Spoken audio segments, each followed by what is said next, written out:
शक्ती आहेत. हे जे तीन गुण आहेत, सत्व, रज आणि तम, या तीन गुणांच्या प्रभावाखाली आपण सगळेच, मग ते स्त्री पुरुष, गोरा काळा, कुठल्याही देशाचा रहिवासी असो, हे सगळे, हे जे तीन अदृश्य साखळदंड आहेत, हे एखाद्या जीवात्म्याला जसे जखडून ठेवतात आणि त्याच्या प्रभावाखाली प्रत्येक मनुष्य वेगवेगळ्या परिस्थितीत त्या गुणांच्या प्रभावाखाली वेगळ्या प्रकारे प्रतिसाद देतो. तर काल आपण या तीन गुणांच्या प्रभावांची, त्यांच्या लक्षणांची सविस्तर आपण चर्चा केली.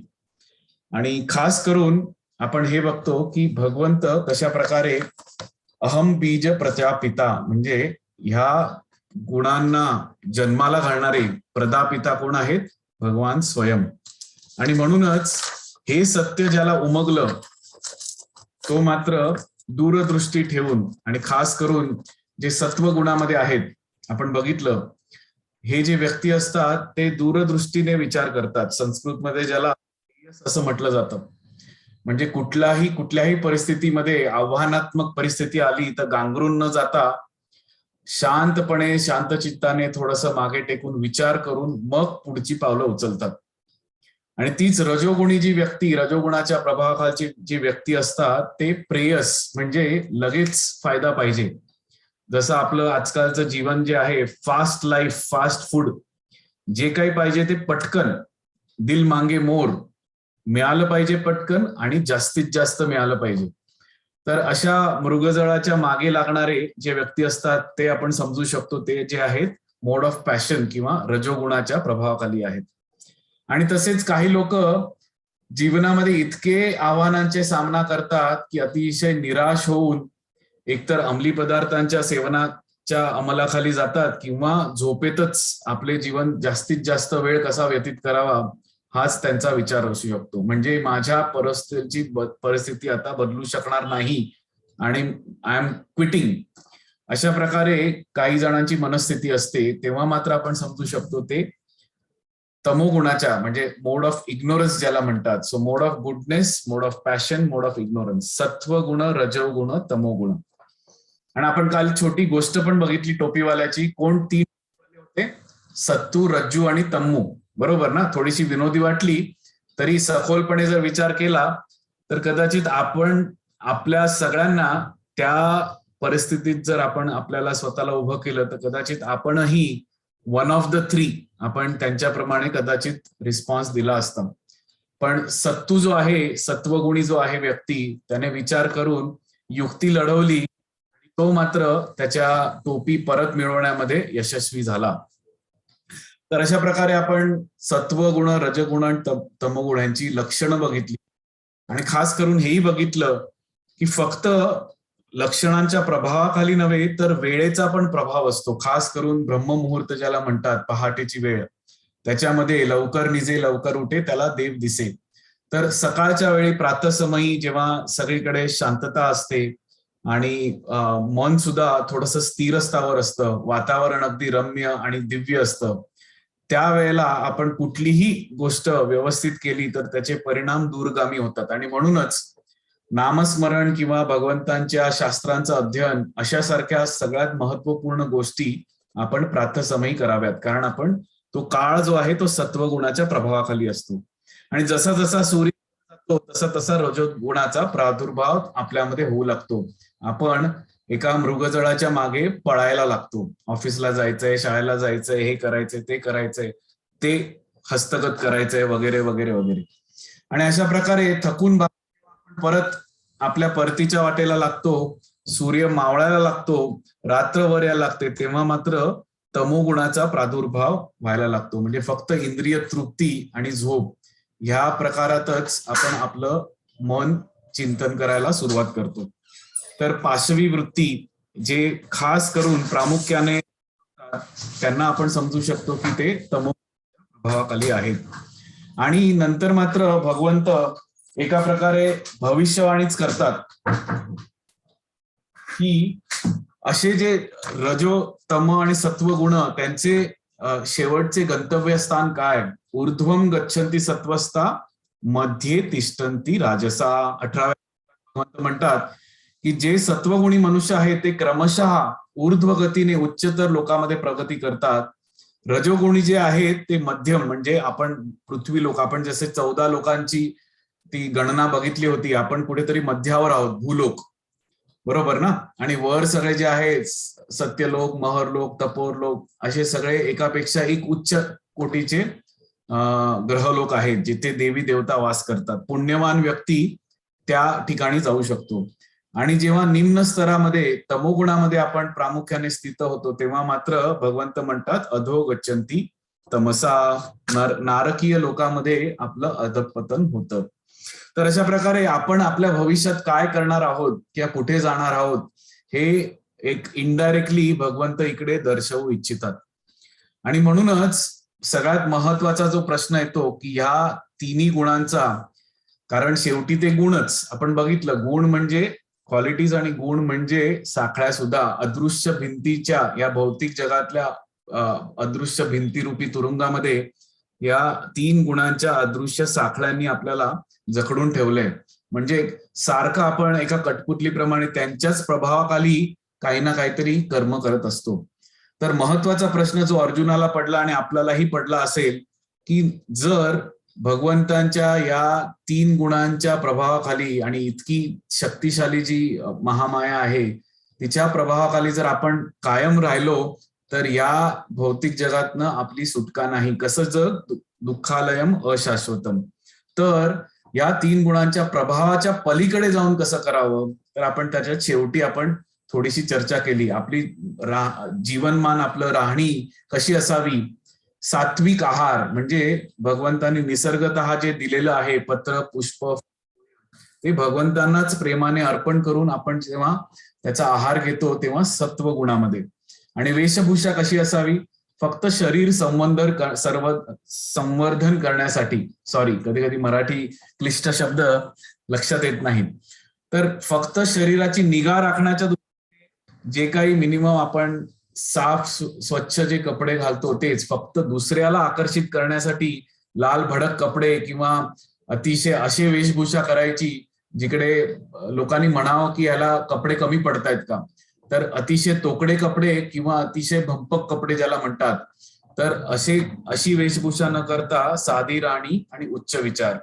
आणि अशाच प्रकारे स्वतःभोवतालचं जे वातावरण आहे, आपलं कुटुंब आहे, आपण ज्या घरी वास करतो तिथे सुद्धा अतिशय सात्विक वातावरण आपण निर्माण करून भगवंतांचं नामस्मरण जिकडे होईल, भगवंतांच्या गुणांची रूपांची चर्चा जिकडे होईल, भगवंतांच्या सुंदर विग्रहाची सेवा जिकडे होईल, असं वातावरण निर्माण करून आपण त्या शुद्ध सत्वाकडे प्रयाण करू शकतो. तर समरी म्हणून कालचा जो अध्याय आहे, जसं मी म्हटलं होतं की तुलनात्मक थोडासा सोपा समजण्यासाठी, कारण जीवनातली उदाहरणं त्याच्याशी रिलेट करू शकतो. तर 15व्या अध्यायात जाण्यापूर्वी मी तुम्हाला एक छोटंसं कोडं विचारणार आहे, कारण प्रत्येक क्लासच्या शेवटी तुमचे प्रश्न रेडी असतात. आज मी पण थोडीशी संधी घेतो प्रश्न विचारायची, लक्षपूर्वक ऐकावं आणि उत्तर विचारल्यावर अनम्यूट करून 1-2 जण सांगू शकतात. तर लक्ष देऊन ऐका, हा अगदीच रोजच्या जीवनातला प्रसंग आहे, पण ह्या प्रसंगाशी आपण ह्या 3 गुणांच्या प्रभावाला कसं बरं आपण जोडू शकतो आणि आपण कितपत तो विषय आत्मसात केलाय हे आपण त्यातनं समजू शकू. तर प्रसंग असा आहे, फारसा काही वेगळा नाही. पुण्यासारख्या शहरात नेहमी घडणारी घटना, आणि खास करून जेव्हा तुम्ही पीक आवर्स मध्ये बाहेर निघता तेव्हा काय, ट्रॅफिक मध्ये अडकतो. माझ्या पूर्वीच्या जॉबमध्ये नेहमी मी हिंजवडीच्या दिशेने जायचो 5 वर्षापूर्वी, नेहमी ट्रॅफिक, म्हणजे 20 मिनिटाचा जो प्रवास आहे तो कमीत कमी 1 ते 1.5 तास. कल्पना करा तुम्ही सुद्धा अशाच ट्रॅफिकने भरलेल्या रस्त्यावर, म्हणजे आता ऑफिसला एक महत्वाची मीटिंग आहे आणि ट्रॅफिकची कल्पना करूनच तुम्ही थोडंसं अर्धा तास आधीच निघालेला आहात, आणि तरीही कर्मधर्म संयोगाने असं होतं की तुमची गाडी बरोबर अशा ठिकाणी अडकते ना तुम्ही पुढे जाऊ शकत, मागे जाऊ शकत, आणि संपूर्ण रांग लागलेली आहे, ट्रॅफिकमध्ये संपूर्ण अडकलेलो आहोत. तर आपण तीच पात्र जर घेतली, सत्तू, रज्जू आणि तमो, 2 मिनिटासाठी विचार करू. एखादा व्यक्ती जो संपूर्णपणे तमोगुणात प्रभावाखाली असेल तर त्याचा रिस्पॉन्स किंवा तो प्रतिसाद कसा देईल या ट्रॅफिकच्या घटनेला. इतकी मोठी रांग बघून पहिलं तर हताश, की बाबा रे हे असंच होणार आहे, रोज असंच होतं आणि हे हेच होत राहणार आहे. मला असं वाटत नाही माझ्या जीवनात काही नक्की मी काही करून घेऊ शकू. हे एवढं मोठं अथांग सागरासारखं ट्रॅफिक जे आहे, कधी पार करणार, कधी पोहोचणार, छ्या असं म्हणून तो डोक्याला हात लावून, कधी स्टिअरिंगवर डोकं बडवून, निराश होऊन काय करावं बरं असं संपूर्णपणे हतबल झाल्यासारखा तो त्या स्टिअरिंग व्हीलवर शून्य नजरेने इकडे तिकडे बघत बसलेला आहे. बरोबर ना. तर ही झाली तम्मूची गोष्ट. रज्जू जो पॅशनेट आहे तो काय करेल, आता तुम्ही कल्पना करू शकता. अशा परिस्थितीत जेव्हा माणूस येतो तेव्हा ताड ताड आधी दार उघडणे, थाडकन दार उघडला, पुढे गेला, काय चाललंय, पुढे घ्या, हे हलवा, इकडे चला, मागे घ्या, मागे पुढे 10 वेळा केला, परत गाडीत येऊन बसला, स्टिअरिंगवर जोराने मूठ आपटली, काय चाललंय ह्या देशामध्ये कधीच सुधारणार नाही, मला जायचंच आहे, 4 फोन केले. अतिशय म्हणजे अतृप्त आणि चंचल आणि अस्थिर अशा मनचर्येत तो जो व्यक्ती आहे तमोगुण रजोगुणाच्या प्रभावाखाली अतिशय अस्थिर भावनेने सारखा आपला हात बडवून शिव्यांची लाखोली वाहून त्या ट्रॅफिकमध्ये कसं बाहेर आणि कधी बाहेर पडणार ह्याचं अतिशय म्हणजे उत्कटतेने वाट बघतोय. परिस्थिती तीच, तिघांसाठी ही परिस्थिती तीच, पण बघा प्रतिसाद कसा वेगवेगळा येऊ शकतो. आणि तोच असेल सत्तू म्हणजे सत्वगुणातला व्यक्ती असेल, सत्वगुणाच्या प्रभावाखाली तो विचार करतो की बाबा रे हे जे ट्रॅफिक आहे ते ती जी समस्या आहे माझ्या म्हणजे माझ्या आवाक्याच्या संपूर्णपणे बाहेर गेलेली आहे. पुढे काय अपघात झालाय किंवा सिग्नल खराब झालाय हे माझ्या आवाक्यात नाही. पुढेही गाड्या आहेत, मागेही गाड्या आहेत, मी काहीच करू शकत नाही. हा, ह्याचा विचार करून मी नक्कीच अर्धा तास आधी निघालो होतो. माझ्या साईडने मी पूर्णपणे तयारी केली होती, पण आता कर्मधर्म संयोगाने आपण पुढे जाऊ शकत नाही. हरकत नाही, शांतपणे विचार करून फोन काढतो, बॉसला मेसेज करतो की बाबा रे मी अडकलेलो आहे, सांगता येत नाही, तरीही उशीर होईल, तसदीबद्दल क्षमस्व. ठेवतो. त्या प्रत्येक कारमध्ये जो रेकॉर्डर असतो तिकडे एक छोटस शास्त्रीय संगीत लावतो. मंद आवाजात भीमसेन जोशी गातायत आणि हा मात्र स्टिअरिंग व्हीलवर हात ठेवून टपटप टपटप टपटप करून तो शांतपणे ते संगीत जे आहे ते व्यवस्थित ऐकत वाट बघतोय. म्हणजे टॉलरंटली वाट बघतोय की कधी एकदा निवळेल आणि आपण पुढे जाऊ.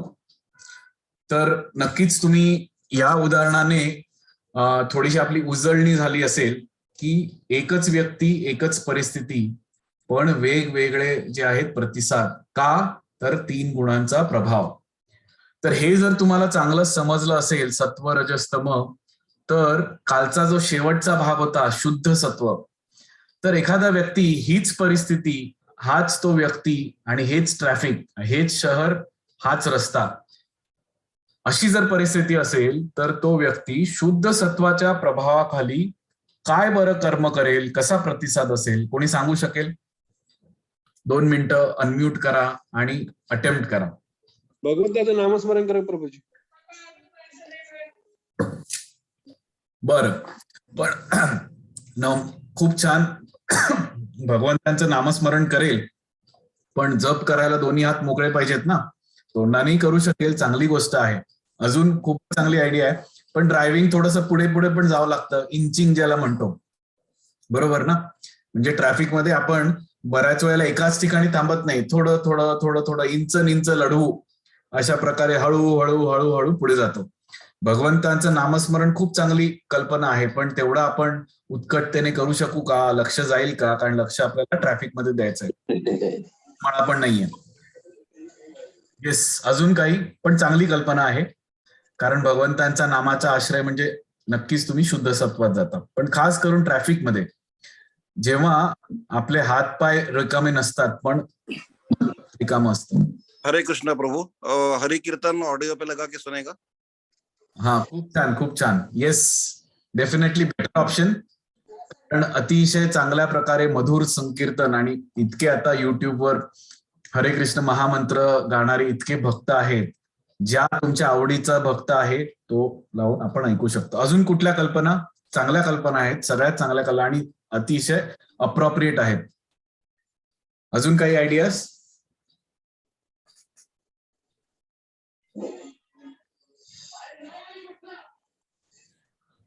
ओके. अजून काही आधीच्या क्लासमध्ये जेव्हा आम्ही प्रश्न विचारला होता, आता एका सद्गृहस्थाने सांगितलं की हे जे गीतेचे क्लास आहेत युट्यूबवर चालतात किंवा रेकॉर्डेड आहेत, मला वेळ मिळत नाही पुन्हा रिव्हिजन करायला. असे काही क्लास मी लावून त्याची रिव्हिजन आपोआपच होईल, मनही संपूर्णपणे रमेल आणि माझा वेळही कसा निघून जाईल मला कळणार नाही. मला तिकडे काहीही उपद्व्याप करायची गरज नाही, आदळा आपट हात आपटणे काहीही करण्याची गरज नाही. जसं ट्रॅफिक निवडेल, कारण ते जेव्हा निवडणार त्याच वेळेला निवडणार. आपल्या कुठल्याही प्रतिसादामुळे ट्रॅफिक लवकर सुटणार आहे का? नाही. तर हा विचार करून हा जो व्यक्ती आहे, भक्त जो आहे, तो भगवंतांचं नाम संकीर्तन, जसं तुम्ही बऱ्याच जणांनी म्हटलं, किंवा भगवंतांचे गुणगान, आपले कुठलेही आवडतं जे लेक्चर आहे, कथा आहे किंवा कीर्तन आहे ते लावून प्रत्येक कारमध्ये टेक असतो. आणि तीच परिस्थिती, तेच ट्रॅफिकची परिस्थिती, तोच रस्ता, पण हा जो व्यक्ती आहे संपूर्णपणे शुद्ध सत्वाचा त्याच्या छत्रछायेखाली येऊन आपला जो वेळ आहे तो सद्गती लावतो. तर खूपच धन्यवाद. मला वाटतं तुम्ही सगळ्यांनी हा विषय अतिशय चांगल्या प्रकारे समजून घेतलेला आहे. So now we are ready to get into 15th chapter. Purushottam Yog, परमपुरुषाचा योग. भगवंतांचा परमपुरुष आपण जे म्हटलंय हे परमनियंता आहेत. आणि या अध्यायाच्या सुरुवातीला, जसं मी तुम्हाला एक प्रश्न विचारला, भगवंत सुद्धा अध्यायाच्या सुरुवातीलाच एक कोड्या रूपाने, कोड घालण्याच्या रूपाने एक उलगडा करणार आहेत एक रहस्याचा. तर आपण बघूया हा सुंदर अध्याय. भगवंत म्हणतायत की असा एक वृक्ष, म्हणजे अश्वत्थ वृक्ष किंवा वडाचं झाड असेल साधारण. श्री भगवान उवाच ऊर्ध्वमूल अधशाखम् अश्वत्थं प्रारुराव्ययम् छन्दांसि यस्य पर्णानि यत्सं वेदवित्. श्री भगवान म्हणतात असा एक शाश्वत वटवृक्ष आहे ज्याचं मूळ वर आहे आणि शाखा खाली आहेत आणि त्यांची पानं वैदिक मंत्र आहेत. जो या वृक्षाला जाणतो तो वेदांना जाणू शकतो. आता 2 मिनिटांसाठी कल्पना करा, असं कधी झाड बघितलंय का की ज्याची मुळं वर आहेत आणि पानं, फांद्या, फळं सगळी खाली आहेत? नाही ना? कदाचित बघितला सुद्धा असेल. ज्यांनी बघितला नाही ते नक्कीच म्हणतील आम्ही बघितलाय. आणि त्याचं उत्तर भगवंत दुसऱ्या श्लोकामध्ये लगेच देत आहेत. भगवंत सांगतायत की बाबा रे, असा वृक्ष जो आहे तो ह्या वृक्षाच्या पोषण केलेल्या शाखा खालीवर पसरलेल्या आहेत आणि याच्या डहाळ्या इंद्रिय विषय आहेत. तर असा कुठला वृक्ष आहे की ज्याची मुळं वर आणि पानं खाली? आता हे जेव्हा चित्र बघाल तेव्हा नक्कीच तुम्ही म्हणाल हो हो आम्ही सगळ्यांनी बघितलेलं आहे. जर निरखून बघितलं तर पाण्यामध्ये जे प्रतिबिंब येतं, जे खरं स्वरूप नसतं, पण त्या वृक्षाचं संपूर्णपणे उलट प्रतिबिंब, बरोबर ना? तर हे जेव्हा प्रतिबिंब बघतो तेव्हा आपल्याला अनुभूती होते की मुळं वर आहेत आणि पानं खाली. तर जणू काही भगवंत हेच दर्शवू इच्छितात या उदाहरणाद्वारे की हे भौतिक जगत जे आहे ते अतिशय समर्पकपणे आध्यात्मिक जगाची एक प्रतिकृती आहे. पण ती खरी प्रतिकृती आहे का? नाही. तर ज्या प्रकारे या भौतिक जगाचं स्वरूप जे आहे अतिशय क्षणभंगूर, म्हणजे असं वाटतं जेव्हा आपण जन्माला येतो असं वाटतं की आपण कधी मरणारच नाही, मृत्यू येणारच नाही. पण आजूबाजूला जेव्हा आपण बघायला लागतो तेव्हा ते सत्य उलगडायला लागतं आणि मग आपण मात्र बघतो की हे भौतिक जगत जे आहे ते एक प्रकारे जी वर्णनं आपण आध्यात्मिक जगाची ऐकलेली आहेत, संपूर्ण आनंदमयी, जिकडे आनंदाशिवाय दुसरं काहीच नाही, तिकडे मात्र या जगामध्ये सुख आणि दुःख जसं एका नाण्याच्या 2 बाजू म्हणतात, बरोबर ना? त्या आध्यात्मिक जगतामध्ये, भगवंतांच्या जगामध्ये एकच भोक्ता आहे, भोक्तारम यज्ञ तपसम सर्व लोक महेश्वरम, म्हणजे भगवान कृष्ण. इकडे मात्र प्रत्येक व्यक्ती भोगी बनण्यासाठी स्वतः भोग घेण्यासाठी आसुसलेला आहे. जर त्या आध्यात्मिक जगतामध्ये अमरत्व हे एक आपलं कायमचं लक्षण असेल, तर इकडे मात्र प्रत्येक व्यक्ती जो भाग घेतो त्याला जन्म आणि मृत्यू लिहिलेलाच आहे. आणि अशा प्रकारे जर भगवंतांचं खरं प्रेम आध्यात्मिक जगतामध्ये प्रत्येक जीवात्मा भगवंतांबरोबर आदान प्रदान करत असेल खऱ्या प्रेमाचं, तर तेच प्रेम जे आहे या जगतामध्ये येईपर्यंत त्याचं जे प्रतिबिंब जे पडतं ते मात्र कामामध्ये त्याचं संपूर्णपणे रूपांतर होतं. म्हणजे काम वासना किंवा काम इच्छा, I scratch your back and you scratch my back, जोपर्यंत आपण एक दुसऱ्यांचे इंद्रिय भोग करण्याची शक्ती ठेवतो तोपर्यंत आपण प्रेमात पडलोय असं म्हणू शकतो. त्या क्षणी असं दिसतं की हा समोरचा व्यक्ती, मग तो पुरुष असू दे स्त्री असू दे, आपल्या इंद्रियांचे भोग करण्यासाठी ही व्यक्ती आता योग्य नाही. तर ते जे ज्या काही प्रेमाच्या आणाभाका आपण घातलेले असतात, 7 वर्ष पुढचे 7 जन्म मी तुझ्या प्रेमामध्ये अकंठ बुडालेलो असेन वगैरे वगैरे वगैरे, ते कुठे निवळून जातं आणि त्याची जागा फक्त कामेच्छा घेते हे आपल्याला कळतही नाही. बरोबर ना? तर अशा प्रकारे भगवंत जे आहेत भौतिक जगाची एक प्रकारे एक तुलना ह्या वृक्षाबरोबर करत आहेत. तर अशीच एक गोष्ट आहे, त्याच्याने आपण सुरुवात करू. ही एक सुंदर गोष्ट, अलेक्झांडर द ग्रेट, तुम्ही बऱ्याच लोकांनी ही गोष्ट ऐकली असेल. हा जो ग्रीस मधला जो सम्राट होता, राजा होता, आणि एकेकाळी संपूर्ण जग पादाक्रांत करायचं या इच्छेने हा जो राजा आहे तो पुढे निघालेला होता. तर या अलेक्झांडर द ग्रेटच्या आयुष्यामध्ये अशी एक वेळ येते की जेव्हा त्याला एक असाध्य रोगाने ग्रासलं जातं आणि त्याला कळून चुकतं की कदाचित आपल्याला या रोगामधनं सुटका नाही. तर अशी एक आख्यायिका आहे, थोडक्यात आपण समजू, त्याच्यातला खूप सुंदर मतितार्थ आपण समजून घेऊ शकतो. तर गोष्ट अशी आहे की हे जेव्हा त्याला कळतं की आपली शेवटची वेळ आलेली आहे, काही दिवसच राहिलेले आहेत, तर ते तातडीने आपले जे राजवैद्य आहेत त्यांना पाचारण करतात आणि त्यांना सांगतात की बाबा रे, तुला काय वाटतं, मी ह्याच्यातनं वाचणार आहे का? तर ते राजवैद्य अगदीच म्हणजे दुःखी झालेले असतात, त्यांनाही कळालेलं असतं की आपली ह्याच्यातनं सुटका नाही. तेव्हा मात्र ते अतिशय मान खाली घालून त्या राजांना सांगतात, महाराज मला वाटतं शेवटच्या घटका आलेल्या आहेत आणि ह्याच्यातनं सुटका नाही.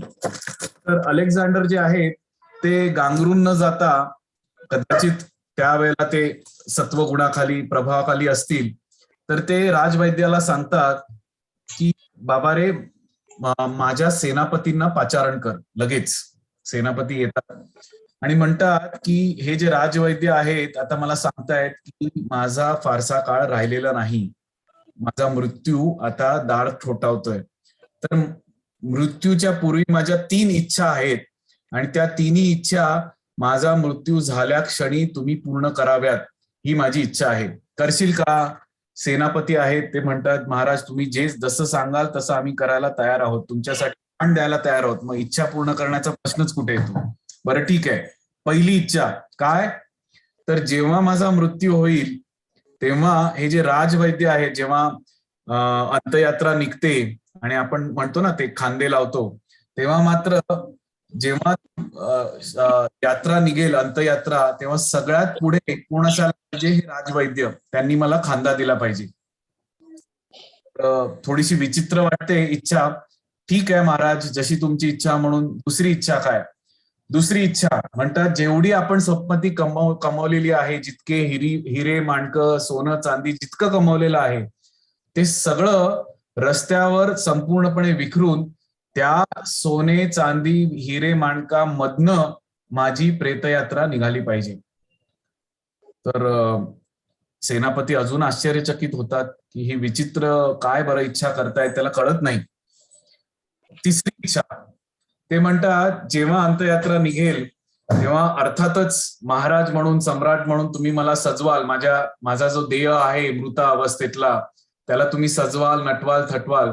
पण माझी अट अशी आहे की माझे जे दोन्ही हात आहेत, जेव्हा तुम्ही मला उचलणार तिरडीवर, तेव्हा दोन्ही जे हात आहेत ते असे रिकामे हात दोन्ही बाजूनी खाली पडलेले पाहिजेत.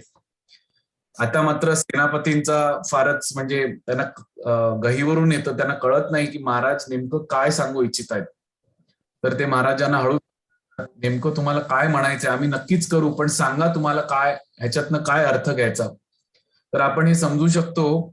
आणि अलेक्झांडर कदाचित त्यांना चांगला सत्संगांचा लाभ झाला असेल म्हणून ते मृत्यू हा विषय चांगल्या प्रकारे समजू शकले. पहिली अट कोणाला आठवत असेल, काय अट दिली होती की राजवैद्याने माझं शव उचललं पाहिजे सगळ्यांच्या समोर, प्रामुख्याने तो सामोरी गेला पाहिजे.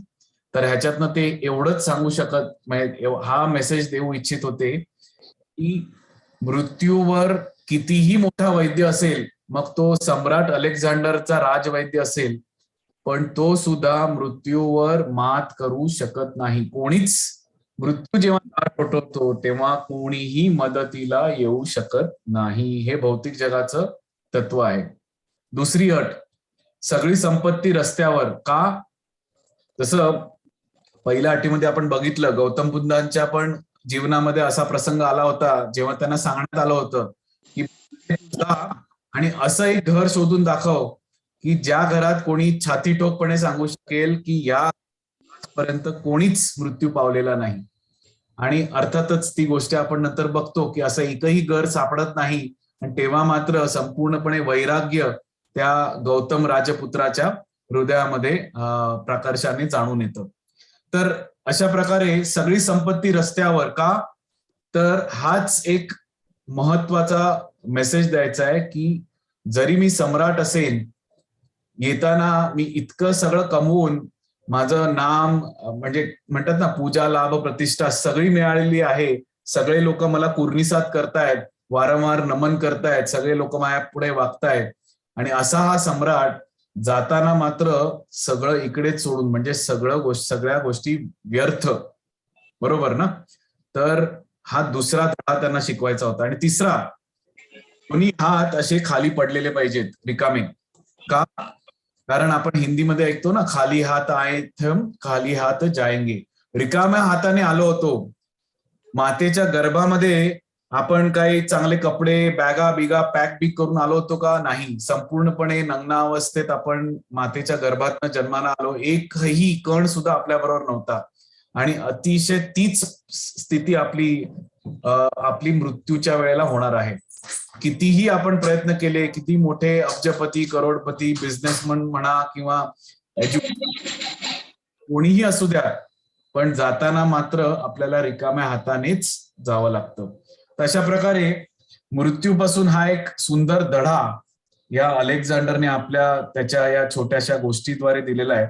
तर हीच गोष्ट नेमकी भगवंत इकडे जणू काही सांगतायत की बाबा रे, भौतिक जगामध्ये जोपर्यंत तू ही इच्छा करशील की मी या भौतिक जगामध्ये आनंद उपभोगायच्या दृष्टीने वाटचाल करू, तेव्हा तुझे सगळे जे प्रयत्न आहेत ते असेच निष्फळ होणार आहेत. तर असा एक ही सुंदर कहाणी आपण या सुरुवातीला बघितली. तर 15व्या अध्यायाचं संक्षिप्त रूप जर आपण बघितलं तर हेच म्हणू शकतो की होम और हॉटेल हे आपण कन्सेप्ट बघूया. दुसरं जे आहे ओ फॉर ऑप्शन्स, मग पर्याय काय आहेत, आणि भगवंत कसे सगळ्यांची देखभाल करतात आणि यातून आपण सार कसं घ्यायचं, इसेन्स कसा घ्यायचा. तर सर्वात प्रथम म्हणजे कदाचित तुम्हाला थोडस विनोदी वाटेल, होम और हॉटेल काय बरं. तर एक कल्पना करा की आपण सुट्टी काढलेली ऑफिसमधनं, आता डिसेंबरचं लास्ट वीक येतंय, बऱ्याच जणांनी प्लॅन केलं असेल, तर आपण एक सुट्टी काढली आहे ऑफिसमधनं आणि एक हॉटेल बुक केलंय, कुठेतरी लांब रिसॉर्ट बुक केलेलं आहे. 2 रात्र आणि 3 दिवसाचं पॅकेज आहे. पॅकेज आपण डील चांगलं साइन ऑफ केलेलं आहे. सामान बिमान पॅक करून सगळेजण सजून सवरून गाडी काढून आपण त्या रिसॉर्टमध्ये राहायला जातो. आता अशी कल्पना करा, 2 रात्रींसाठी तुम्ही ते रिसॉर्ट बुक केलेलं असताना जसं तुम्ही त्या रिसॉर्टमध्ये रूम मध्ये एंटर करता, प्रवेश करता, जर तुमच्या सौभाग्यवतींनी अशी एक रिॲक्शन दिली की वाह किती सुंदर रूम आहे, आपण असं करूया, आपण ते फर्निचर आहे ना, आपण हे चेंज करून आपण संगमरवरी फर्निचर करू, आणि ती भिंत आहे ना, त्या भिंतीचा रंग आपण हा असा चेंज करून टाकू, आणि ते आपण जे दार लावलंय ना, आपण त्याचा लेआउट असा करू, आणि हे सगळ्या चादरी चेंज करू, आणि हे जे कर्टन्स आहेत ना, आपण आपल्या आवडीने. म्हणजे मी गंमत करतोय, पण असा प्रतिसाद जर तुम्हाला मिळाला त्या रिसॉर्टमध्ये एंटर केल्या केल्या, तर तुम्ही काय म्हणाल? भ्रमित झालेली आहे, 2 रात्रींसाठी राहायचं आहे आणि त्याच्यासाठी इतका उपद्व्याप का? बरोबर ना? जे तात्पुरतं घर असतं त्याच्या रंगरंगोटीसाठी आपण विशेष काही श्रम घेत नाही. जी गोष्ट एखाद्या हॉटेल रूमची, तीच एखाद्या ट्रेनची, आपण एखाद्या ट्रेनचं उदाहरण पण बघितलं होतं. कधी कधी रिझर्वेशन मिळतं, 12, 14 तास, 16 तास आपण एखाद्या बोगीमध्ये बसतो, पण त्या बोगीबद्दल एकदा गंतव्यस्थानाला पोहोचल्यावर त्या बोगीविषयी ती किती छान होती, मग आपण सजवली असतं तर किती चांगलं झालं असतं, मग आपण त्या बोगीमध्ये अजून काय काय करू शकलो असतो, इंटिरियर डिझाईन, असा कधीच विचार करत नाही. हा मूर्खांचा विचार आहे, बरोबर ना? आता तुम्ही हसताय, पण कदाचित आपलं जर जीवन बघितलं, जे जीवन आत्म्याचं जे जीवन आहे, जे अमर म्हणजे चिरंतन जे आहे, जो प्रवास आहे आत्म्याचा, त्या चिरंतन प्रवासाच्या तुलनेमध्ये हे जे जीवन आहे मनुष्याचं, पण काही कोणी 40 वर्ष जगतं, 50 वर्ष, 60 वर्ष, 70 वर्ष, 80 वर्ष, दॅट इज इन्फायनाइटेसिमली स्मॉल, म्हणजेच एका प्रकारे क्षणभंगूर आहे. तर अशा क्षणभंगूर जीवनामध्ये किती आपण आपल्या शरीराला आणि आपल्या शरीराशी निगडीत ज्या काही गोष्टी आहेत त्यांना किती महत्व द्यावं, हा विचार जो तो त्याने करावा. म्हणजे ही जर तुलना आपण केली, एनॉलॉजी, हॉटेल रूम, अगदी त्याचप्रमाणे आपल्याला इकडे या शरीराचा केअर टेकर म्हणून पाठवण्यात आलेला आहे. शरीराचा उपयोग करून इंद्रिय भगवंतांच्या सेवेत मग्न करून भगवंताविषयी ज्ञान घेण्याच्या ऐवजी आपण या शरीरालाच सजवायच्या मागे लागलो, तर अगदी त्याच पद्धतीने जसं आपण त्या हॉटेलच्या रूमला सजवायच्या मागे लागतो, अगदी तोच मूर्खपणा आपण कदाचित करतो. आणि म्हणूनच या जी पहिली कन्सेप्ट आहे, पहिले 5 श्लोक जे आहेत, हेच तत्व दर्शवतात की बाबा रे, भौतिक जगाला इतक्या सिरियसली घेऊ नको, कारण हे फक्त काय आहे, आध्यात्मिक जगाचे एक प्रकारे विकृत का, कारण विरुद्ध प्रतिबिंब. आपण जसं बघितलं ना, तिकडे अमरत्व असेल तर इकडे मात्र जन्म मृत्यू नक्की आहे. तर ब्रह्मसंहितेमधला मी एक श्लोक तुम्हाला वाचून दाखवतो. अर्थातच ब्रह्मसंहिता कोणी म्हटलीये? ब्रह्माजींनी स्वतः, जे म्हणजे परमनियंताकडनं बनवलेले पहिले इंजिनियर आहेत, सृष्टीकर्ता ब्रह्मदेव, जे गर्भोदक्षाय विष्णूंच्या नाभी कमलामधनं उत्पन्न होऊन भगवंतांकडनंच ज्ञान घेऊन या सगळ्या भौतिक जगाची सृष्टी करतात. तर अशी ऑथॉरिटी व्यक्ती, ज्याने स्वतःच्या हाताने भगवंतांच्या बुद्धीपासून प्रेरणा घेऊन ह्या सृष्टीची रचना केली, आणि असा व्यक्ती मात्र ऑथॉरिटेटिव्हली आपल्याला भगवंतांबद्दल सगळं काही सांगू शकतो. तर हे ब्रह्माजी म्हणतात, माया हि यस्य जगदंड शतानि सूते त्रैगुण्य तद विषय वेद वितायमाना सत्वावलंब परिसत्व विशुद्ध सत्वं गोविंदमादि पुरुषं तमहं भजामि. ब्रह्मसंहितेमध्ये ब्रह्माजी म्हणतायत की मी त्या आदिपुरुष गोविंदांना, जे परम सत्य आहेत आणि सर्व अस्तित्वात असणाऱ्या वस्तूंचा आधार आहेत, आणि त्यांची बहिरंग शक्ती जी आपण 14व्या अध्यायात शिकलो, कोण? मायादेवी, ही सत्व रज तम या 3 गुणांनी युक्त आहे, आणि तीच या भौतिक जगाबद्दलचं जे ज्ञान आहे, या सर्व वेद आणि 18 पुराण ह्याद्वारे, म्हणजे जो अश्वत्थाचा वृक्ष आपण बघितला त्याद्वारे ही प्रसारित करत आहे.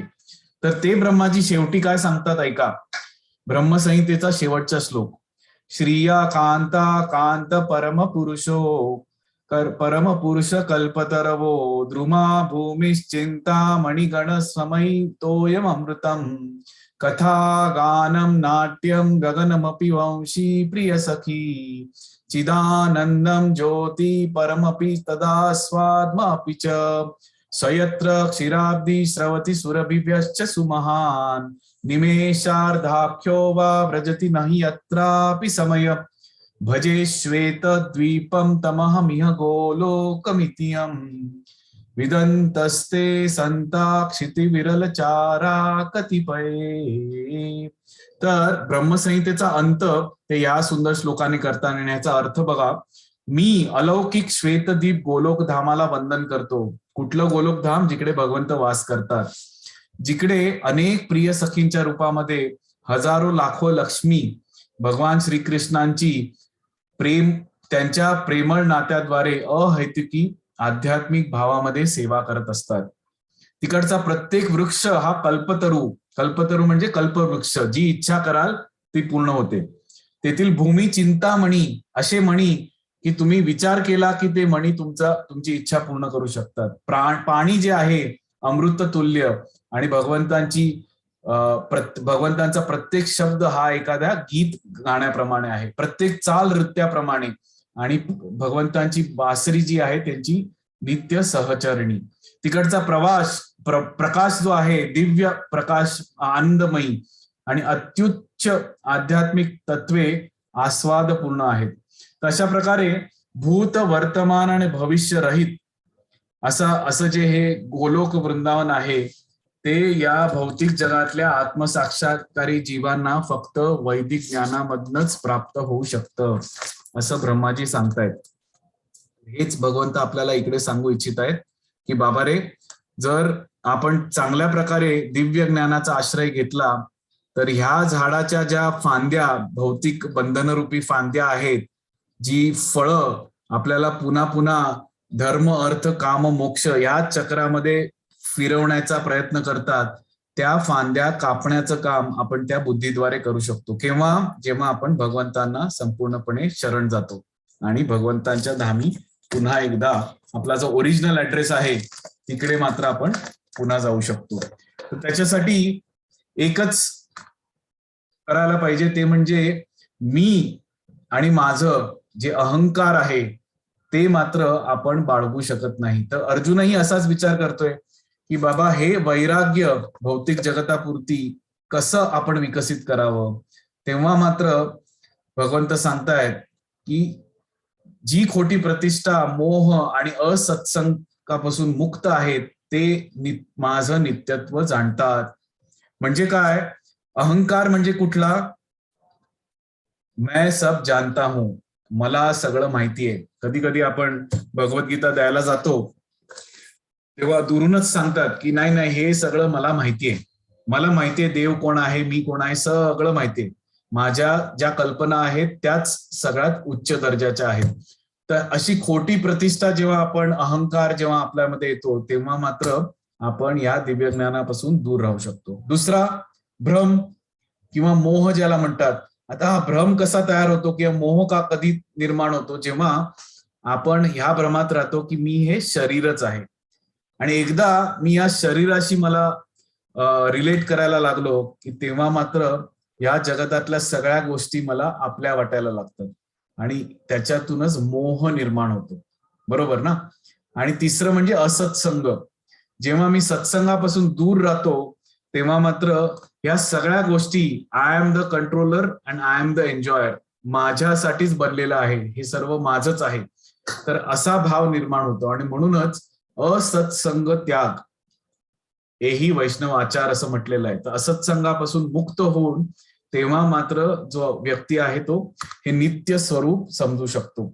आणि अशा प्रकारे मोहरहित होऊन परमपुरुषाला शरण जातो तेव्हा त्याला भगवंतांच्या या शामाची प्राप्ती होते. हेच भगवंत इकडे पुन्हा सांगतायत. तर अर्जुन विचार करतोय की एखाद्याला आध्यात्मिक जगाचे आकर्षणच नसेल तर काय? बरोबर ना? म्हणजे कधी कधी आपण बघतो की इतके थपेटे खातोय. थोडक्यात परिस्थिती एकच आहे. म्हणजे उदाहरण द्यायचं झालं तर थंडीच्या काळामध्ये कुडकुडणारी थंडी आहे. जर कोणी आपल्या समोर पाण्याचा ग्लास आणून ठेवला आणि बिलकुल तहान लागलेली नाही, पाणी तेच आहे, पण प्यावंसं वाटतं का? नाही. त्याच्यातनं जे सुख आहे ते कधीच मिळू शकत नाही. कदाचित आपण ते दूर ठेवतो. पण तोच व्यक्ती एखाद्या वाळवंटामध्ये मृगजळाच्या मागे लागून वर पूर्ण सूर्य तळपतो आहे, खूप काळापासून पाणी प्यालेलं नाही, तहानेदय आसुसलेला आहे आणि त्याच्या समोर तोच ग्लास पाण्याचा जर कोणी आणून ठेवला तर तेच पाणी, तोच ग्लास अमृता समान भासू लागतो. म्हणजेच काय, भौतिक जगामधले जे सुख आहे ते क्षणभंगूर आहे. ते आपल्याला अनुभूती देतं की सुख मिळणार आहे, पण वास्तविक सुख मिळत नाही. आणि काही काळापूर्वी आपण ही पण चर्चा केली असेल, तुम्हाला आठवत असेल, लॉ ऑफ मार्जिनल युटिलिटी. आठवत आहे ना? म्हणजेच एखादा रसगुल्ला आपल्याला जर आवडत असेल, हलवायाच्या दुकानात गेलो, एक रसगुल्ला घेतला, खूप बरं वाटलं, रसाळ गोड गोड. दुसरा रसगुल्ला खाल्ला, तिसरा खाल्ला, खूप चांगलं वाटतंय, चौथा, पाचवा, आणि तेव्हा मात्र आपली क्षुधा शांती झाल्यावर तोच रसगुल्ला जड व्हायला लागतो. मग पाचवा, सहावा, सातवा, आठवा, नववा जेव्हा येतो तेव्हा मात्र आपण ते दूर सारतो. आणि त्याच्यानंतर मात्र जर कोणी आपल्या गळ्यामध्ये, आपण तोंडामध्ये खुपसला तो रसगुल्ला, तेव्हा मात्र आपण त्याचा तिरस्कार करायला लागतो. म्हणजेच काय, ते इंद्रिय तृप्ती देणारं साधन तेच आहे, आपणही तेच आहोत. रसगुल्ला चेंज झालेला नाही. पण लॉ ऑफ मार्जिनल युटिलिटी, जसं जसं आपली इच्छाशक्ती, आपली भोग करण्याची इच्छा कमी होते, तसा जो आनंद मिळणार असतो तो सुद्धा संपायला लागतो. म्हणजेच थोडक्यात सांगायचं म्हणजे या जगामध्ये खरं सुख नाही. जे सुख आहे ते एखाद्या मृगजळाप्रमाणे, कारण कुठलीच भोगाची वस्तू आपल्याला परम सुख देऊ शकत नाही. आणि म्हणूनच अशा व्यक्तींसमोर काय पर्याय, असा अर्जुनाला विचार येतोय. तर हा जो वृक्ष आहे, म्हणजे भगवंत आता एका प्रकारे आध्यात्मिक जगाचं ट्रेलर दाखवतायत. जसं आपण ब्रह्माजींकडनं ऐकलं की आध्यात्मिक जगात कल्पवृक्ष आहेत आणि असे मणी आहेत, चिंतामणी, ज्या आपल्या सगळ्या चिंता हरू आपण जे विचार करू ते भगवंताच्या सेमेत पुढं करू शकतात. तर तशाच काही प्रकारचं वर्णन भगवंत स्वतःच्याच धामाचं करतायत. न तद भासयते सूर्यो न शशांको न पावकः यद गत्वा न निवर्तन्ते तद धाम परमं मम. ज्या माझ्या परमधामामध्ये सूर्य, चंद्र किंवा अग्नी, म्हणजे आपल्याला घरामध्ये जर प्रकाश पाहिजे असेल तर लाईट लावावा लागतो, त्याचप्रमाणे पृथ्वीवर जर प्रकाश असेल तर सूर्याला यावं लागतं. पण भगवंतांच्या धामामध्ये भगवंतांची सुवर्ण कांती इतकी उजळ असते की त्या स्वतःच्या कांतीनेच संपूर्ण आध्यात्मिक जग हे प्रकाशमय झालेलं असतं. अशा प्रकाशमय जगामध्ये जिकडे सूर्य, चंद्र किंवा अग्नीची काहीही गरज नाही, त्या धामामध्ये जेव्हा तू येशील तेव्हा तू पुन्हा या जगतात येण्याची इच्छा करणार नाही, किंबहुना तू येणार नाहीस. हा एक मूलमंत्र किंवा एक काय म्हणतात त्याला, चांगल्या प्रकारे भगवंत आपल्याला आध्यात्मिक जगात येण्याचं आमंत्रण देत आहेत. आणि पुढे सांगतायत की ममे वांशो जीवलोके जीवभूत सनातन. बद्ध जगातले हे जीव हे माझे सनातन अंश आहेत. आणि म्हणूनच जेव्हा हे जीव भौतिक जीवनातल्या बद्धावस्थेमुळे ते मनाबरोबरच 6 जी इंद्रिय आहेत, कर्मेंद्रिय, त्याच्याबरोबर नेहमी कठीण संघर्ष करत असताना दिसतात. बरोबर ना? आताच आपण बघितलं कशा प्रकारे आपण नेहमीच ह्या जीवनामध्ये संघर्ष करत असतो. पण तरीही हे सगळं असताना सुद्धा बऱ्याच वेळेला असे कोणी व्यक्ती भेटतात जे आपल्याला उलट उत्तर देऊ शकतात की बाबा रे, जे काय आहे ते तसंच चालणार आहे, माझं आयुष्य मी जगतोय ना, मग सगळं ठीकच होईल, आपण कशाला जास्त विचार करायचा. किंवा असाही एक काय म्हणतात त्याला,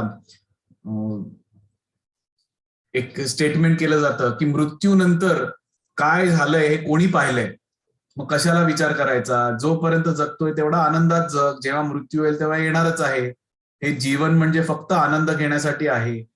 just don't worry, just be happy.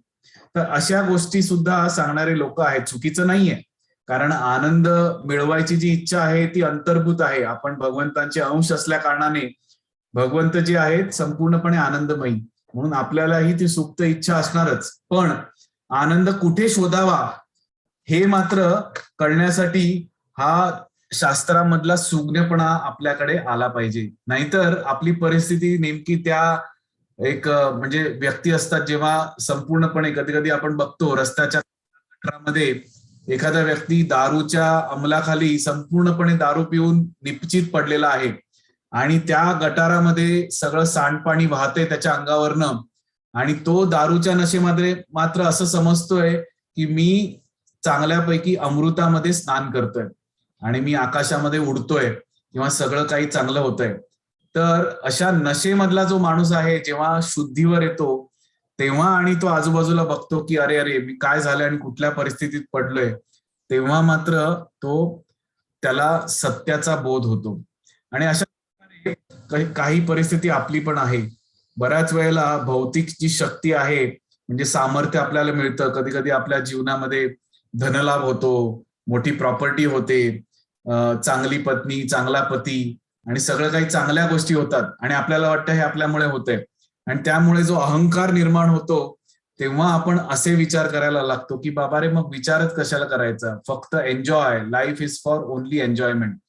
मग त्याची परिस्थिती नेमकी त्याच व्यक्तीसारखी होते जो आता आपण उदाहरण बघितलं, जो नशेमध्ये त्याला जे असत्य आहे ते सत्य वाटायला लागतं, आणि जेव्हा शुद्धीवर मात्र येतो, म्हणजे जन्म मृत्यू जरा व्याधी जेव्हा दार ठोठवतात किंवा 3 प्रकारचे जे क्लेश आहेत तेव्हा दार ठोठवतात, तेव्हा तो कुठेतरी शुद्धीवर येतो आणि म्हणतो अरे अरे, नाही नाही नाही, हे भौतिक जगत खरंच दुःखालय अशाश्वत आहे आणि मला पुढचा विचार सुद्धा करायला पाहिजे.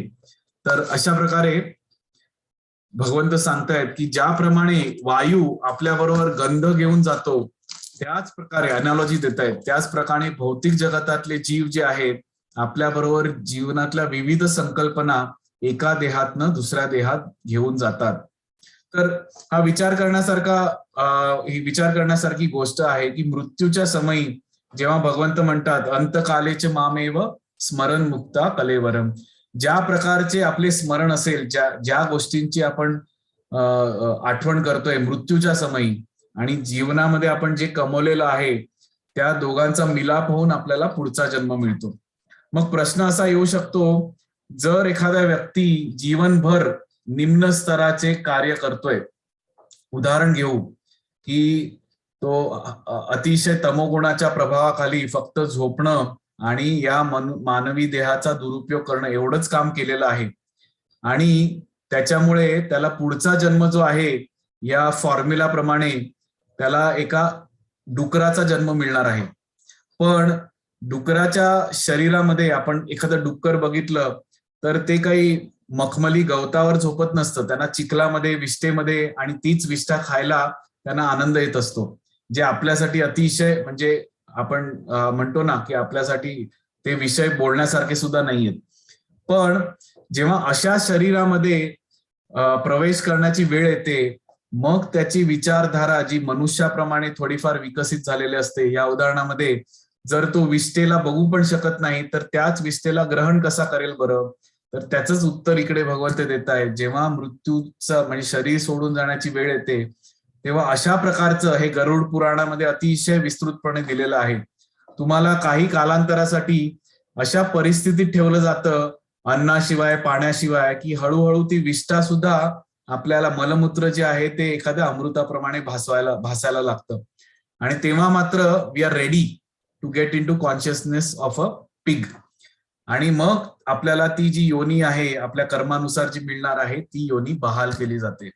तर अशा प्रकारे हे जड शरीर पंचमहाभूतांनी जे झालेलं आहे ते इकडेच ठेवून आपण सूक्ष्म शरीराला घेऊन आपण पुढच्या जन्मात प्रवेश करतो, पुढच्या योनीमध्ये प्रवेश करतो. आणि हे जे स्थित्यंतर आहे एखाद्या रेल्वे जंक्शन सारखं आहे, बरोबर ना? आपण असं कधी म्हणतो का की आपण कुठलंही तिकीट घेऊन कुठल्याही ट्रेनमध्ये बसू आणि आपल्या गंतव्य ठिकाणी पोहोचू? असं कधीच होत नाही. हे मानवी शरीर जे आहे ह्याच नेमक्या जंक्शन प्रमाणे आहे. म्हणजे जसं ट्रेनमध्ये बसणारा व्यक्ती प्रवास चालू झाल्यावर म्हणू शकत नाही की अरे मला माहीतच नव्हतं या ट्रेनमध्ये बसायला तिकीट पण काढावं लागतं, सॉरी आय वॉज इग्नोरंट, माझं अज्ञान आहे, मला माफ करा. टीसी माफ करणार आहे का? कधीच नाही. तो तुम्हाला फाईन लावेल किंवा नसेल तर तुरुंगात घेऊन जाईल. अगदी त्याचप्रमाणे मनुष्य जीवनात प्रवेश मिळाल्यावर जी आपली जिज्ञासू वृत्ती मिळालेली आहे त्याचा सदुपयोग करून मी कोण, माझं कोण आणि भगवंत कोण, मी त्यांचा कोण, हे प्रश्न विचारणं हे आपलं कर्तव्य आहे. तिकडे आपण असं म्हणू शकत नाही की मला माहित नव्हतं. म्हणजे मृत्यूची जेव्हा परीक्षा, मृत्यू जेव्हा दार ठोठवतो तेव्हा आपण म्हणू शकत नाही की सॉरी मला थोडासा अजून वेळ द्या. ऍक्च्युली मला माहित नव्हतं. मी जरा अध्ययन करतो, गीतेचा क्लास अटेंड करतो आणि मग आपण एकत्र जाऊ. असं कधीच होत नाही, कारण तो नेहमी अकालीच येतो. आणि असा जेव्हा अकाली मृत्यू होतो तेव्हा मात्र आपल्याला संपूर्णपणे तयार राहावं लागतं त्या परीक्षेसाठी. आणि म्हणूनच मृत्यूनंतर काय होते हे निगेटिव्ह थिंकिंग नसून एक सुज्ञ माणसाने नेहमी करायचा विचार हे आपल्याला शास्त्र सांगतात. आणि जेव्हा त्या गोष्टी आपल्याला शास्त्रांद्वारे अतिशय समर्पकपणे आपल्याला कळून येतात तेव्हा आपण आपलं आत्ताचं जीवन अतिशय चांगल्या प्रकारे आणि योग्य दिशेने नेऊ शकतो. आणि म्हणूनच भगवंत सांगतायत की अशा प्रकारचे जीव स्थूल शरीर धारण करून मनाशी केंद्रित झालेली जी इंद्रिय आहेत तशी इंद्रिय प्राप्त करतो पुढच्या जन्मात, आणि एका अशा विशिष्ट प्रकारच्या इंद्रिय विषय वस्तूंचा उपभोग घेतो, जसं आपण ते डुकराचं उदाहरण बघितलं. तर अशा प्रकारे जेव्हा दिव्य ज्ञानाशिवाय आपण या जगामध्ये वावरू लागतो, म्हणजे एक प्रकारे मूर्खपणाच करतो, फक्त हा देह आणि त्याच्याशिवाय काहीच नाही असा जेव्हा विचार करतो तेव्हा मात्र आपल्या डोळ्यावर असा एक गडद रंगाचा चष्मा बसतो, ज्याच्यामुळे आपण सत्य परखू शकत नाही. पण शास्त्रीय ज्ञान जेव्हा हे जे ज्ञानयोग आहे त्याच्याद्वारे आपण त्या ज्ञानाद्वारे या जगताकडे बघतो तेव्हा मात्र तो ज्ञानचक्षु ज्याला म्हणतात, तो जसा शंकराचा तिसरा डोळा उघडतो तसे आपले ज्ञानचक्षु उघडल्यामुळे आपण प्राकृतिक गुणांचे प्रभाव नेमके समजू शकतो. मग अर्जुन विचार करतोय की जे लोक इंद्रिय तृप्तीकडे इतके आकर्षित होतात ते तुमच्याकडे कसे आकर्षित होऊ शकतील बरं? बरोबर आहे ना, की ज्यांना फक्त इंद्रिय तृप्तीमध्येच रस आहे ते तुमच्याकडे कसे वळतील, हा एक साहजिक प्रश्न आहे. तेव्हा भगवंतांचं स्थान आपण समजून घेतलं तर ही गोष्ट अतिशय सोपी होऊ शकते. तर विश्वाची निर्मिती कोणी केली हा अनादिकालापासून आलेला प्रश्न, जो आपल्याला पाठ्यपुस्तकामध्ये कदाचित वेगवेगळ्या प्रकारे शास्त्रज्ञ समजून सांगायचा प्रयत्न करतात पण त्याच्यात तथ्य वाटत नाही. म्हणजे एक प्रश्न जो आहे, सर्व सजीवांची निर्मिती कोणी केली? तर एक थिअरी आहे की बाबा रे, हे जे आहे एका अनादी कालापूर्वी बिग बँग झाला होता, एक मोठा स्फोट झाला होता.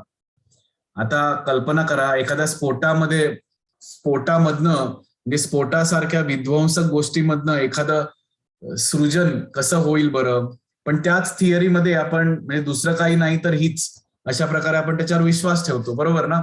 की एका कुठल्या तरी पॉइंट ऑफ टाइम स्फोट झाला आणि मग त्या स्फोटामधनं सगळे जे ग्रह आहेत ते फिरायला लागले आणि मग हळूहळू सृष्टी उत्पन्न व्हायला लागली आणि मग हळूहळू आपलं जे आहे म्हणजे मनुष्य जन्माचं संवर्धन व्हायला लागलं वगैरे वगैरे. पण ह्या सगळ्या थिअरीमध्ये सर्वात आधी जो बिंदू आपण जो म्हणतो पॉइंट थिअरी, तो पॉइंट कुठनं आला ह्याला काही उत्तर नाही. त्याचा स्फोट का झाला त्याला काही उत्तर नाही. आणि जो स्फोट झाला त्याचा उद्देश काय होता त्याला काही उत्तर नाही. आणि तो जर झाला असेल एखाद्या स्पेसमध्ये झाला असेल, ते स्पेस कुठनं आलं त्यालाही उत्तर नाही. म्हणजे संपूर्ण शास्त्रीय थिअरी त्याला एक गोंडस नाव दिलं जातं की axioms. It is based on axioms. Axioms म्हणजे जे मुळातच नाहीयेत. तर अशा बऱ्याच थिअरी आपण बघतो, पण शास्त्र मात्र आपल्याला नेमकं उत्तर देतात. जसं भगवंत सांगतायत, पिताहमस्य जगतो माता धाता पितामह. मी या जगताचा पिता, माता आणि आधार आहे आणि मीच ज्ञेय आहे, शुद्धीकर्ता आणि ओंकार आहे. बरोबर ना? तर अशा प्रकारे नेमकं उत्तर भगवंत गीतेमधनं आपल्याला देऊ शकतात. आणि म्हणूनच अशा सगळ्या गोष्टी आपल्याला परिकथेप्रमाणे वाटत नाही. आता अजून एक दुसरी परिकथा म्हणजे डार्विनचा सिद्धांत. आपण सगळे माकडांपासून आलेलो आहोत आणि एक प्रजाती जी आहे ती दुसऱ्या प्रजातीमधनं उत्पन्न झालेली आहे. म्हणजे काय तर एखादं जे पोलर बेअर असतं, अस्वल, ध्रुवीय अस्वल, त्याला जेव्हा भूक लागते तेव्हा तो अन्नाच्या शोधात पाण्यामध्ये पोहायला लागतो आणि मग हळूहळू देवमाशामध्ये त्याचं रूपांतर होतं. आता ह्याला परिकथा म्हणायचं की विनोद म्हणायचा का सायन्स म्हणायचा हा निर्णय आपण सगळ्यांनीच घ्यायला पाहिजे. त्याच प्रकारे जमिनीवर जे रेंगाळणारे प्राणी असतात, जेव्हा त्याला अन्न मिळालं नाही, जमिनीवर तेवढं अन्न मिळू शकत नव्हतं, तेव्हा मात्र ते म्हणजे गेंड्यासारखे जे प्राणी आहेत ते हळूहळू त्यांची मान उंचावून झाडावरची पानं खायला लागली. मग तीही पानं संपली, मग त्यांची फळं मग अजून उंच, मग अजून उंच. मग अशा अशा प्रकारे एक दिवस तो गेंडा जो आहे तो जिराफामध्ये रूपांतर झाला. तर पुन्हा एकदा हसावं, रडावं का म्हणजे लोटपोट होऊन लोळावं जमिनीवर, हे आपण आत्ता म्हणतोय, पण ह्याच सिद्धांतावर आपली सगळी भौतिकशास्त्र, जीवशास्त्राची पुस्तकं आधारित आहेत, डार्विन्स थिअरी.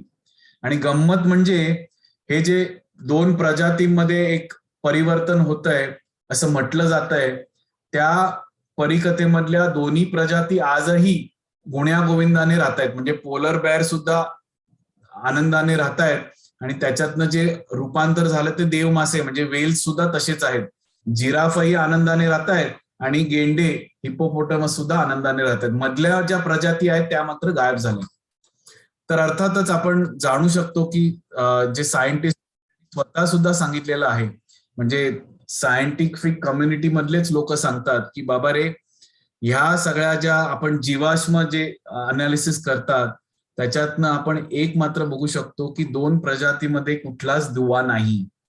बरोबर ना? तर हे सायन्स सुद्धा एकमेकांना खंडित करत असतं, पण आपण नेहमी शास्त्रचक्षु किंवा ज्ञानचक्षूद्वारेच बघायला पाहिजे. आणि ह्याच्यात आपण क्लिअर बघतो, सर्व योनेषु कौंतेय मूर्तया संभवांतीय. हे कौंतेय भौतिक प्रकृतीमध्ये जन्म घेऊन या सर्व योनी 84 लक्ष योनी प्रकट होत असतात आणि त्यांना बीज देणारा कोण आहे? तो मी आहे. तर अशा प्रकारे भगवंतांचे जे स्थान आहे आणि या सगळ्या विश्वाची देखभाल कोण करतं, हे जर ज्ञान आपण व्यवस्थितपणे समजू शकलो तर नक्कीच अगदी वैश्विक स्तरापासून अतिशय सूक्ष्म स्तरावर आपण हे समजू शकतो की परमात्मा जे भगवान श्रीकृष्ण आहेत, आपण बघितलंय शिरोदक्षाय विष्णू, तेच आपलं जे स्मरण आहे आणि आपलं जे ज्ञान आहे आणि विस्मरण आहे, या सगळ्यांचा स्रोत जे आहेत हे भगवंतच आहेत. तर अशा प्रकारे ह्या तथ्यांना आपण जेव्हा समजून घेतो आणि खास करून जो आत्मा आहे, जसं प्रभुपादजी सुंदर उदाहरण देतात ना, एखादा कार जी आहे ती एखाद्या शरीराप्रमाणे आहे, त्यात बसलेला जो ड्रायव्हर आहे तो आत्म्याप्रमाणे. तर एखाद्या गाडीसाठी जसं पेट्रोल हे तिचं अन्न असतं, तसंच मनुष्य जो ड्रायव्हर असतो त्याला अन्न द्यावं लागतं. त्याचप्रमाणे शरीराचं अन्न वेगळं आणि आत्म्याचं अन्न वेगळं. आणि म्हणूनच आत्म्यासाठी आत्म्याच्या गरजा जर तुम्हाला पुरवायच्या असतील तर आध्यात्मिक ज्ञान तुम्हाला द्यावंच लागेल, त्याचं आदान प्रदान करावंच लागेल. आणि म्हणूनच या सगळ्या अध्यायाचा सार जो आहे ह्या त्रिलोकी म्हणजे त्रिश्लोकी 3 श्लोकामध्ये दिलेला आहे 16 ते 18, की भगवान श्रीकृष्ण हे जे आहेत हे परम पुरुषोत्तम परमात्मा आहेत.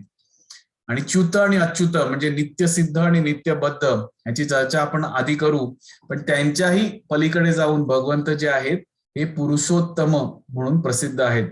म्हणजे आपण ऐकलं असेल ना, पुरुषोत्तम धाम ज्याला म्हटलं जातं, जगन्नाथपुरी, तिकडे सगळ्या जगताचे नाथ जगन्नाथ त्यांची रथयात्रा निघते. आणि म्हणूनच या अध्यायाचं नाव पुरुषोत्तम योग असं म्हटलेलं आहे.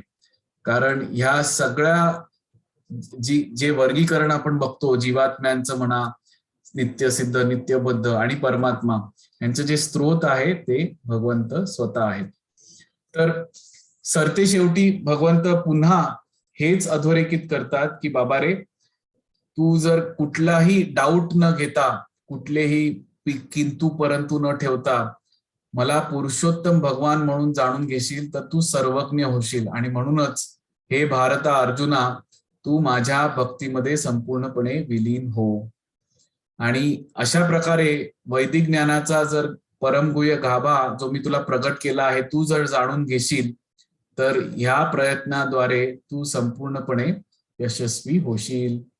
तर हे सगळ्या संपूर्ण अध्यायाचं सार इकडे भगवंत सांगतायत. इति गुह्यतमं शास्त्रम इदम उक्तम मया नघ. हे जेव्हा तू जाणशील तेव्हा तुझ्या प्रयत्नाद्वारे तू हे नक्कीच सिद्धी प्राप्त करू शकशील. तर अशा प्रकारे हा एक छोटेखानी पण खूपच सुंदर अध्याय, ज्याच्यात आपण या भौतिक जगाचं किती क्षणभंगूर आहे ही आपण गोष्ट त्या अश्वत्थाच्या वृक्षाच्या अनालॉजी मधनं बघितली, ऊर्ध्वमूल अधशाखम, आणि कशा प्रकारे वेगवेगळे पर्याय आपल्याला मिळू शकतात. आणि भगवंत हे स्वतः ह्या सगळ्यांची देखभाल करतात, हे जर आपण ज्ञान समजू शकलो तर या भक्तियोगाचं सार किंवा इसेन्स आपण नक्कीच समजून उमजून घेऊ शकतो. तर इकडेच आपण आजची चर्चा संपूर्ण करूया. खूप खूप धन्यवाद. आज थोडीशी 5 मिनिटं जास्त झाली, त्याबद्दल क्षमस्व. जर कोणाचे प्रश्न असतील तर तुम्ही नक्कीच कंटिन्यू करू शकता. Otherwise we can meet tomorrow at same time. आपला 16वा अध्याय, आता शेवटचे 3 अध्याय आपण राहिलेले आहेत भगवद्गीतेचे, शेवटचं जे पर्व आहे आणि त्याच्यात आपण उद्या 16व्या अध्यायाची चर्चा करूया. खूप खूप धन्यवाद. हरे कृष्ण. जगद्गुरु श्रील प्रभुपाद की.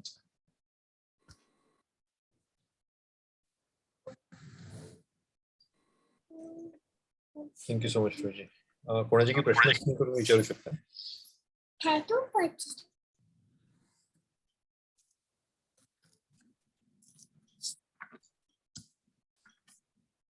तर मला वाटतं प्रश्नोत्तर सुरुवात करण्याआधी मी पुन्हा एकदा जे अनाउन्समेंट आहे, काल काही जण नसतील त्यांच्यासाठी मी सांगू इच्छितो की हे भगवद्गीतेचं जे सुंदर ज्ञान आपण सगळीकडे आपण वितरित करतोय, तर तेच ज्ञान जास्तीत जास्त लोकांपर्यंत पोहोचवण्यासाठी खास करून हा जो डिसेंबर महिना आहे, ज्या महिन्यामध्ये गीता जयंती येते, म्हणजे जो दिवस 14 डिसेंबर दिनांकाप्रमाणे, इंग्लिश कॅलेंडर प्रमाणे, या दिवशी त्या तिथीप्रमाणे भगवंतांनी अर्जुनाला गीता सांगितली होती.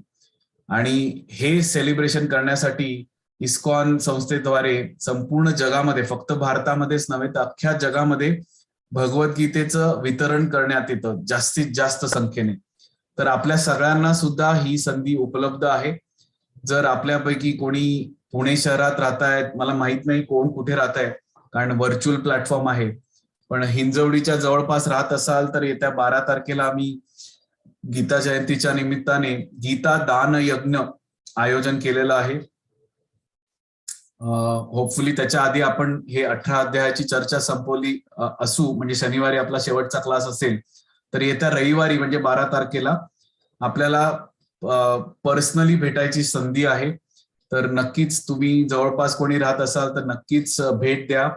आपण ग्रुपवर त्याचा ऍड्रेस आणि डिटेल्स प्रसारित करूच, पण येथून पुढे जर आपल्यापैकी कोणाला इच्छा असेल भगवद्गीता दान करायची, म्हणजे ह्या ज्या स्पॉन्सरशिप आम्ही करतो यज्ञात, जर कोणाला सहभागी व्हायचं असेल किंवा तुला दान करायचं असेल, तर त्यातून ज्या भगवद्गीता आपल्याला डोनेशन मध्ये मिळतात, त्या सगळ्या गीता आम्ही जास्तीत जास्त प्रमाणामध्ये जी अनाथालय आहेत, हॉस्पिटल्स आहेत किंवा अशा शाळा आहेत जिकडे विद्यार्थी अफोर्ड नाही करू शकत भगवद्गीता घेण्यासाठी, म्हणायला तर 110 किंवा 130 रुपयाची भगवद्गीता आहे मूल्य, पण हे अमूल्य पुस्तक सुद्धा बऱ्याच वेळेला बऱ्याच जणांच्या नशिबी नसतं. तर त्यांच्यापर्यंत सुद्धा हे ज्ञान म्हणजे त्यांच्या लहानपणापासूनच पोचायला पाहिजे. तर हाच प्रयत्न आम्ही सगळे स्वयंसेवक जे आहोत, व्हॉलेंटियर्स आहोत इस्कॉन संस्थेचे, ते वेळात वेळ काढून हा प्रयत्न आम्ही करतो. सोसायटीमध्ये जातो, गीतेचं वितरण करतो, कीर्तन करतो, प्रसाद वितरण करतो. तर तुम्हालाही ह्याच्यात सहभागी होण्याची सुवर्ण संधी आहे. तुम्ही डिटेल्स ग्रुपवर वाचू शकता. पर्सनली येऊ शकत असाल तर आनंदच आहे. जर लांब राहत असाल तर नक्कीच व्हर्च्युअल प्लॅटफॉर्मवरनं जर काही डोनेशन देऊ शकलात तर त्याच्यातूनच आम्ही भगवद्गीता स्पॉन्सर करून जास्तीत जास्त लोकांपर्यंत गीता पोहोचू. तर ही एक छोटी अनाउन्समेंट करायची होती. आता कोणाचे काही प्रश्न असतील तर we can continue, otherwise we can conclude here.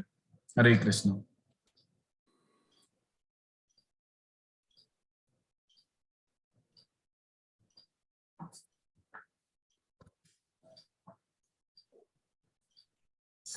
मला वाटतं आजचा अध्याय इतका सरळ, म्हणजे आतापर्यंत आपण जी चर्चा करतो ती बऱ्यापैकी प्रभुपादांच्या कृपेने अगदी सहज सुलभ प्रकारे आपल्याला समजते आहे,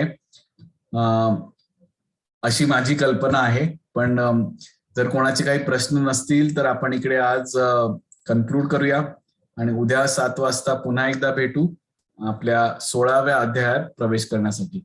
खूप खूप धन्यवाद. हरे कृष्ण. प्रभुपाद की जय. Thank you so much.